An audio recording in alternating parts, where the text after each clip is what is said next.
এটা একটা মস্ত বড় শক্তি। প্রথম অধ্যায় যেভাবে আমরা কাটালাম,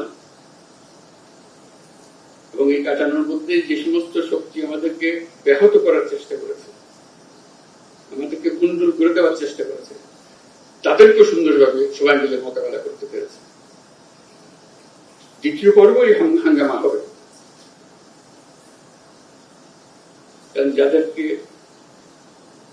বাংলাদেশের মানুষ তাড়িয়ে দিয়েছে, অস্বীকার করেছে, তাদেরকে ত্যাগ করেছে,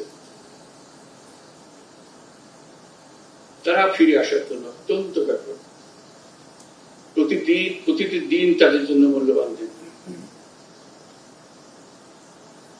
দেরি হলে তাদের জন্য অসুবিধা। সেজন্য আমাদেরকে শক্ত থাকতে হবে, মজবুত থাকতে হবে, এবং আমরা যেগুলো আলাপ করছি সেগুলো মতভেদ থাকবে, কিন্তু আমরা এর অর্থ নয় যে আমরা একত্র নই, আমরা একত্রে থাকবো। এই দিক প্রথম পর্বের আরেকটা অভিজ্ঞতা হল একই সঙ্গে এই যে আপনাদের সমর্থন, জনগণের সমর্থন ছাড়া আন্তর্জাতিক বিশ্বের সমর্থন। আপনারা হয়তো লক্ষ্য করেন সারা পৃথিবী জুড়ে আমাদের প্রতি একটা বড় রকমের সমর্থন গড়ে উঠেছে, যে কারণে অপর পক্ষ সুবিধা করতে পারছে,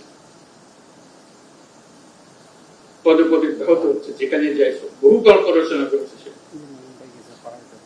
গল্প টিকাইতে পারতেছে,